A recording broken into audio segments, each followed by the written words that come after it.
Be the center of every relationship, of every heart. Magkakaroon ng gawain sa lugar nito.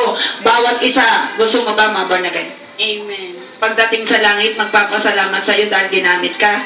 Amen. Gusto mo ba yon? Amen. Ang gagawin mo, ipagpe-pray mo. Gusto mo ba yon? Amen. Gusto mo bang magkaroon ng gawain dito?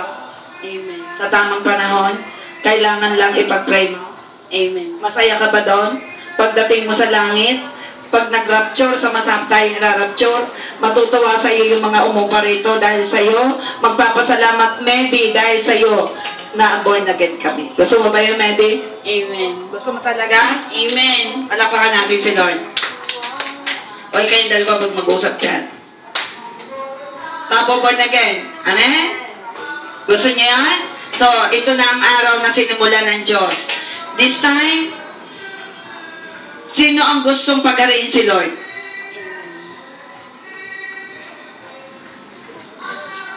Sino manlilikha mo? Si Lord. Gusto mo siya magari? Taas mo ang kamay. Kayo po dyan. Nagpapadede. Sino diyan? O, dalawang kamay pa yon. Nagluluto? Gusto si Lord magari? Opo. Pag siya ang hari? O, hindi. Yung mahari-hari. Yung nagahari-harian. Pati yung sarili mo, hindi po pwede maghari-harian yan. Bakit? Magdesisyon ka ngayon si Kristo ang hari. Sinong gusto mong tagapagligtas para ikaw ay madala sa langit? Gusto ba nating si Kristo ang maging tagapagligtas? Kapatid, pag tinanong ka, no? Doon. Pag si Lord ay kinuha ka sa tamang panahon, tinanong ka, anong masasabi mo nung ikinasa lupa? Sabihin mo lang, si Kristo ang aking pinaghari. Siya ang aking tagapagligtas. Pag tinanong ka, ano sasabihin mo? Yung may hawak ng bata. Pag tinanong ka ng Diyos, ano ang ginawa mo sa lupa? Ano sasabihin mo? Tinanggap ko si Kristo na siya ang aking hari at tagapagligtas. Huwag mo sasabihin, ako ho ay palangit dahil ako ay mabuti. Hindi ka maliligtas pag ganyan sabi mo. Sasabihin mo, si Kristo ang aking tagapagligtas. Nakaping, sino ang iyong tagapagligtas? Huwag mo sasabihin ang iyong gawa, ha? Dahil may gawa kang hindi maganda. Ay, gwapo, sino ang iyong tagapagligtas? Si Kristo. Tatay, tiyo, kapatid, sino ang inyong tagapagligtas? Si Kristo. Praise God. Hindi tayo ililigtas na relihiyon. So, ngayon, para maniwala si Kristo at siyang iyong tagapagligtas, pumikit ka. Huwag mo pakinggan yung tugtog na yun.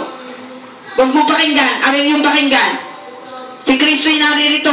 Kanina pa natin inaawitan. Pumikit ka, pumikit. 10 minutes lang naman. 10 minutes, pinakamahaba na yon.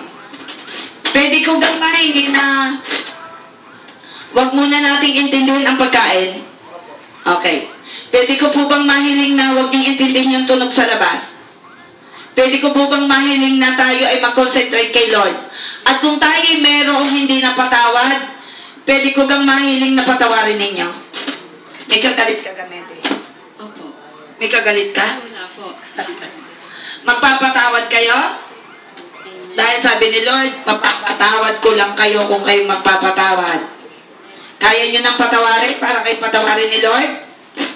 Sinulian yung tagapagligtas, si Kristo. Sige, tayo mo ko at pumikit. Kapatid, si Kristo, habang aking kayong pinasusunod, pwede ko bang mahiling na yung inyong babanggitin ay salitang, bakit yan may kausap? Ako'y nagpe-preach.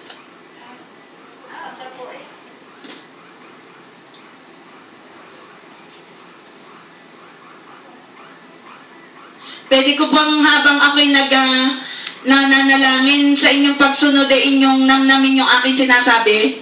Okay po ba yon? Praise God. Hindi lang kayo basta susunod. Okay po ba yon? Ito po'y panalangin sa Diyos na may-ari ng buhay mo. Ay, ikaw, di yung okay ka lang dyan. Tayo mo ko. I-off mo muna sa cellphone mo.